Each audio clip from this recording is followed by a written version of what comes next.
Friends, welcome to BTech. और आज हम कंपेयर करने वाले हैं इस दानव को इस मानव के साथ, that is beauty versus the beast. So दोनों के साइज पे मत जाइए, शायद बड़ा छोटा भी हो सकता है और छोटा बड़ा भी निकल सकता है, या फिर अदर वे राउंड। तो हम दोनों को ही डिटेल में कंपेयर करेंगे, इनके साउंड क्वालिटी को, इनकी बैटरी कैपेसिटी, इनके डिफरेंट फंक्शनैलिटीज को, और पता लगाएंगे कि बेस्ड ऑन द पर्पस आपके लिए कौन सा बेस्ट फिट है, क्या ये छोटा वाला या ये बड़ा वाला। तो चलिए आप वीडियो को शुरू करते हैं।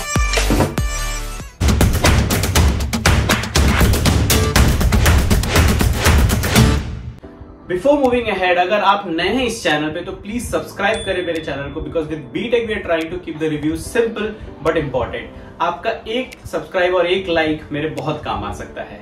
तो चलिए सबसे पहले कंपेयर करते हैं, ऑन पेपर स्पेक्स को देखते हैं, दोनों ही अपनी कौन से कैटेगरी में बेटर है। तो सबसे पहले अगर मैं स्पीकर साइज की बात करूं तो इसके अंदर है दो 35 वॉट के स्पीकर, यानी टोटल 70 वॉट का हो जाता है। ड्राइवर साइज है 89 mm के। इसके अंदर अगर मैं बात करूं तो दो 12 वॉट के हैं, यानी 24 वॉट इसका टोटल आउटपुट हो जाता है, और स्पीकर साइज है 45 mm के। तो ड्राइवर साइज में ये ऑलमोस्ट 2 टाइम्स है और वॉटेज साइज में ऑलमोस्ट 2.5 टाइम्स है ये। तो वॉटेज पे बच जाइए, to be very honest. Definitely इसकी लाउडनेस तो काफी ज्यादा होगी, क्योंकि इसका ड्राइवर साइज भी बड़ा है, तो इसका बैटरी कंजम्पशन भी काफी ज्यादा होगा, वो भी है। इसका ड्राइवर साइज छोटा है, वॉटेज भी कम है, तो लाउडनेस तो डेफिनेटली कम होगी, बैटरी बैकअप भी आपको अच्छा मिलेगा। तो दोनों का ही कैटेगरी अलग है। ओके, सो नेक्स्ट अगर मैं बैटरी बैकअप की बात करूं तो इसके अंदर बैटरी साइज तो रिवील नहीं किया कंपनी ने, बट वो कहते हैं कि 9 आवर्स तक आप इसे प्ले कर सकते हो at 50% volume and RGB lights off. But मुझे वो कंडीशन में भी ये 9 आवर्स तक नहीं मिल पाया। ये आप उस कंडीशन में एटलीस्ट आई थिंक 4-5 आवर्स तक बजा सकते हैं। लेकिन जैसे ही आपने इसका वॉल्यूम बहुत हाई कर दिया, इसकी बैटरी तो लाइक पानी की तरह उतर जाती है। तो लगभग अगर आपने RGB लाइट्स ऑफ रखकर पूरा 100% में वॉल्यूम रखा है, और बेस तो डीप बेस इसमें ऑलरेडी इनबिल्ट है, वो सब में ये हार्डली 1 घंटे चल पाता है। आप अगर और एक और प्रॉब्लम मैंने नोटिस किया कि ये जैसे ही बैटरी इसकी नीचे आती है ऑटोमेटिकली वॉल्यूम को कम कर देता है। मैं अगर गाने बजा रहा हूँ, स्पीकर बैटरी के लास्ट परसेंटेज तक पूरा वॉल्यूम पे बजना चाहिए, ऑटोमेटिकली उसे वॉल्यूम कम नहीं करना चाहिए। तो वो मुझे एक दिक्कत लगी। हालांकि वो फीचर है शायद इसका, बट मुझे वो फीचर पसंद नहीं है।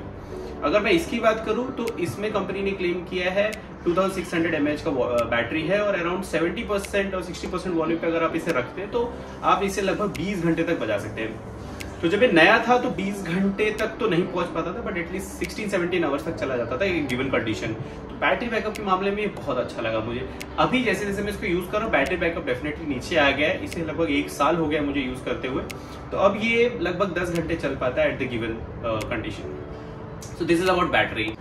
तो नेक्स्ट अगर मैं कनेक्टिविटी की बात करूं तो इसमें हमें मिलता है aux cable, SD card and Bluetooth 5.0। इसके अंदर हमें मिलता है सिर्फ ऑक्स केबल और ब्लूटूथ 4.2। चार्जिंग पोर्ट भी पुराने वाले में माइक्रो USB था, अब तो उन्होंने टाइप C देना शुरू कर दिया। तो अगर आपने इसका नया पीस उठाया है या फिर लेटेस्ट आपने इसे बाई किया तो आपको इसमें टाइप C चार्जिंग मिलेगी। इसमें by default type C charging है। तो दोनों ही काफी कंपेरेबल है, क्योंकि SD कार्ड आजकल बहुत कम लोग यूज करते हैं, तो आई थिंक कनेक्टिविटी के मामले में दोनों ही अच्छे। इसमें ब्लूटूथ 4.2 है, बट फिर भी इसकी रेंज काफी अच्छी है, ठीक ठाक है, मैनेजेबल है। अगर मैं बेस टेक्नोलॉजी की बात करूं तो इसके अंदर है डेडिकेटेड डीप बेस टेक्नोलॉजी। इसको आप टॉगल नहीं कर सकते, बाय डिफॉल्ट तो हमेशा ऑन ही रहता है। इसके अंदर आपको मिलता है X base 360 surround sound. X base के लिए आपको एक डेडिकेटेड बटन दिया गया है, जिसको आप ऑन ऑफ भी कर सकते हैं in case you want you are planning to use this for more longer, जब बैटरी इसकी कम हो जाती है। तो वो एक अच्छा चीज लगा मुझे। इसमें आपका डीप बेस बाय डिफॉल्ट है, और ड्राइवर साइज बहुत बड़े हैं तो बहुत बैटरी पीता है। ये अगर आप X बेस ऑफ कर देते हैं तो वहां पर आप बैटरी को थोड़ा और एक्सटेंड करके ज्यादा टाइम तक इस स्पीकर को यूज कर सकते हैं। और इसमें जो स्पीकर्स का प्लेसमेंट है वो क्रिस क्रॉस है। एक बेस रेडिएटर, एक स्पीकर यहाँ पर है, एक बेस रेडिएटर और एक स्पीकर यहाँ पर है। तो काइंड ऑफ एक्स शेप में है दोनों भी बेस रेडिएटर और स्पीकर। तो आपको एक 360 साउंड मिलता है। इसका फ्रंट फेसिंग है, तो आपको सिमिलरली जिस डायरेक्शन में आप रखते हो उस डायरेक्शन में आपको आउटपुट ज्यादा मिलेगा। नेक्स्ट में अगर बात करता हूँ IP रेटिंग की, तो ये है IPX5।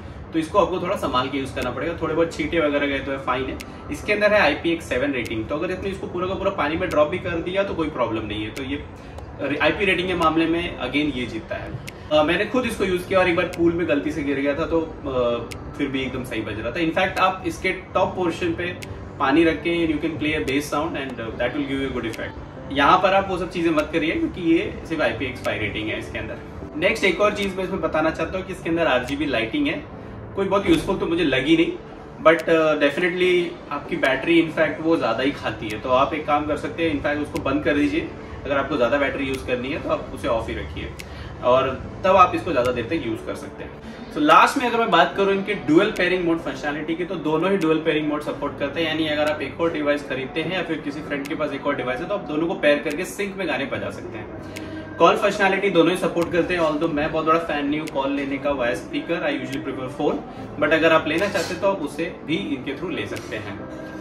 माइक क्वालिटी दोनों की डिसेंट है, हालांकि इसमें base on the heavier side है, तो आप जब कॉल लेंगे तो आपको सामने वाली की आवाज शायद उतनी क्लियरली न सुनाई दे। तो इट्स योर चॉइस, आप ट्राई करके देखिए। अगर आपको जम रहा है तो you can take the call, otherwise I usually prefer phone.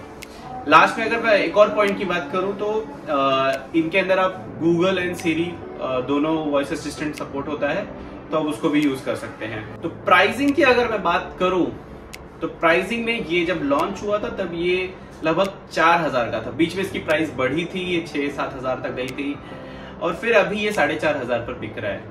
ये ट्रिबिट, इसकी लॉन्च प्राइस लगभग अराउंड 5000 5500 के आसपास थी। फिर बीच में ये बिग बिलियन डे वगैरह में ये 4000 तक आ गया था, लेकिन अभी ये इतना ज्यादा डिमांड में है कि फिर से ये 5000 के प्राइसिंग पे चल रहा है। इनफैक्ट अगर आप इसको अभी विदाउट एनी ऑफर जाएंगे तो आपको ये यूजुअली 5500 पे मिलता है। तो ये अभी काफी डिमांड में चल रहा है गिवन द पोर्टेबिलिटी। तो अब हम एक और पहलू की बात करते हैं, वो है इनके साइज की। तो अगर मैं साइज की बात करूं तो डेफिनेटली आपको दिख ही रहा है कि ये बहुत बड़ा स्पीकर है, ये पोर्टेबल है, आप लोग कहीं भी कैरी कर सकते हैं। ये काफी बड़ा सा है तो इसको आपको कैरी करना, एक डेडिकेटेड आप पार्टी वगैरह के लिए जा रहे हैं या फिर दोस्तों के साथ कहीं कैंपिंग कर रहे हैं या बाहर गए हैं और आप प्लान कर रहे हैं यूज करने के लिए, तो आप इसे यूज कर सकते हैं। लेकिन again let me warn you, आपको इसे चार्जिंग फैसिलिटी के लिए कहीं ना कहीं जुगाड़ करना पड़ेगा, क्योंकि इसकी बैटरी बैकअप अगर आप बहुत ही लाउड वॉल्यूम बजाते हैं तो डेफिनेटली गिर जाती है। तो काफी हो गई बातें, अब हम चलिए सीधे सीधे इनके साउंड क्वालिटी को कंपेयर करते हैं।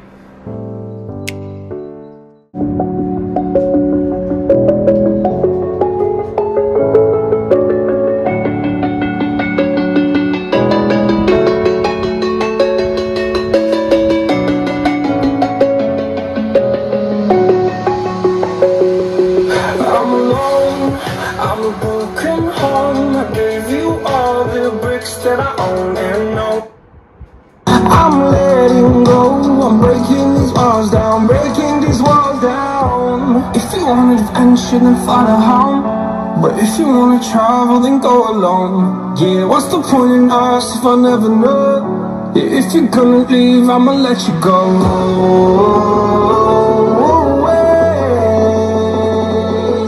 I'm tired of the pain.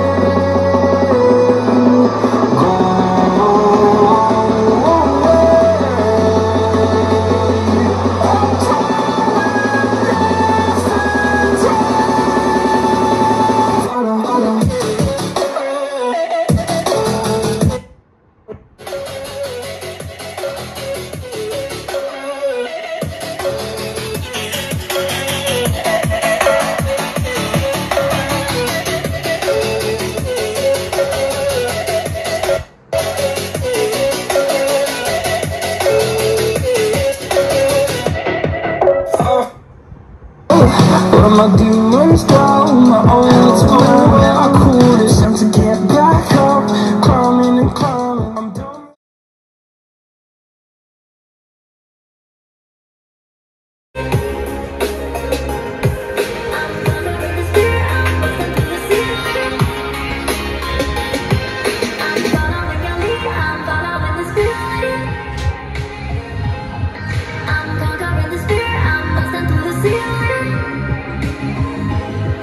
I'm following your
right, अब हमने दोनों को ही डिफरेंट कंडीशंस में कंपेयर करके देख लिया है। वॉल्यूम ज्यादा रखा है, वॉल्यूम कम किया है, एक्सप्रेस ऑन ऑफ, और अलग अलग तरह के म्यूजिक प्ले किए। मोस्टली हमने ईडीएम्स प्ले किए, नॉन कॉपीराइट म्यूजिक वाले।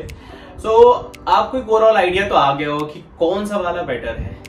तो सबसे पहले अगर मैं बात बोलूं, अगर आप इंडोर में हैं और आपको साउंड क्वालिटी ज्यादा मैटर करता है rather than the loudness, then definitely go for Tribit. क्योंकि जब हमने इसे देखा कि 70% पे हमने प्ले किया हो या 100% पे, इसका बेस ऑलमोस्ट सेम रहता है दोनों लेवल पे, but sound clarity, sound volume थोड़ा बढ़ता है 100 पे, लेकिन साउंड क्लैरिटी चाहे आपने इसको किसी भी लेवल पे रखा हो, इसका कोई मैच नहीं है। इसका 100% पे बेस बहुत हैवी हो जाता है, क्योंकि डेफिनेटली हमने वॉल्यूम भी बढ़ा दिया है, बेस भी बढ़ता है साथ साथ, लेकिन थोड़ा सा कॉम्प्रोमाइज करना पड़ता है साउंड क्वालिटी में, क्योंकि फिर बहुत ही मफल्ड वॉइस आने लगती है एट वेरी हाई लेवल्स। 70% पे फिर भी ठीक ठाक आ रहा था, लेकिन फिर भी कुछ ज्यादा बेस हैवी साइड पर है, तो साउंड की जो रिचनेस है वो इसमें थोड़ी सी मिसिंग है। नॉट इनफैक्ट थोड़ी सी, आई वुड से काफी नीचे है ये। इसके अंदर आपको साउंड रिचनेस बहुत अच्छी मिलेगी, और आप इसको अगर इंडोर यूज करने वाले हैं तो इसका जो 360 सराउंड साउंड है वो आपको बहुत ही अच्छा आउटपुट देता है। प्लस ये पोर्टेबल है, प्लस इसका बैटरी साइज, इसका रिचार्ज टाइम भी कम है, इसको चार्जिंग टाइम कम लगता है। इसको charging time given the battery size बहुत ज्यादा लगती है, इसको 3.5 घंटा लग जाता है पूरा चार्ज करने में। उतर ये उससे जल्दी जाता है अगर आप इसे पूरा प्ले करते हैं कंटिन्यूसली, तो एट वेरी हाई वॉल्यूम ये काफी अच्छा चलता भी। तो overall I think this is a deal, ये बहुत ही अच्छा आपको डील है। दोनों ही 5000 रेंज में आते हैं, लेकिन अगर आप एक पार्टी एनिमल है, दोस्तों के साथ कैंपिंग या फिर ऐसे बाहर जाके पार्टी करना चाहते हैं, और आपको बहुत ज्यादा लाउडनेस मैटर करता है, और शायद आपको आरजीबी लाइट भी अगर मैटर करता है, तो आप इसे फिर उठाइए। लेकिन फिर भी अगर आप साउंड क्वालिटी की बात करें तो डेफिनेटली यही इसमें जीतता है। बट यस, दोनों स्पीकर अपने कैटेगरी में काफी ठीक ठाक हैं, अच्छे भी हैं। आई वुड से ये तो अपने कैटेगरी में काफी अच्छा है। 5000 रेंज कैटेगरी में मैंने बहुत सारे स्पीकर्स को यूज किया है, कंपेयर किया है, बट इसकी जो साउंड क्वालिटी है दैट इज आउटस्टैंडिंग। इसकी जो बेस की रिचनेस है दैट इज आउटस्टैंडिंग। सो ये बहुत ही एक्सेप्शनल स्पीकर लगता है मुझे। और इसका भी एक अपग्रेडेड वर्जन आ चुका है जो अराउंड 9000 है, जो 40 वॉट का है, वो तो इससे भी बढ़िया है। तो अगर आपके थोड़े और पैसे अगर आप ऐड कर सकते हैं 40 वॉट्स के लिए डेफिनेटली चाहिए, तो वो इसका अपग्रेडेड वर्जन है और बहुत ही बढ़िया है। इसकी अगर मैं बात करूं तो ये अपने प्राइस के लिए काफी अच्छा है, लाउडनेस के लिए काफी अच्छा है। तो ये मेरा कंक्लूजन है, अगर आपको लाउडनेस मैटर करता है तो पोर्टेबिलिटी की चिंता नहीं है, गो फॉर दिस। आपको साउंड क्लैरिटी चाहिए, पोर्टेबिलिटी चाहिए, अच्छा बैटरी बैकअप चाहिए, then go for Tribit. So this was all for comparison of the speaker between Zepp Soundface 500 and Tribit Stormbox. Let me know your thoughts in the comment, and again I'm requesting please subscribe, like and share this video with your friends if you found it useful. Till then, bye bye.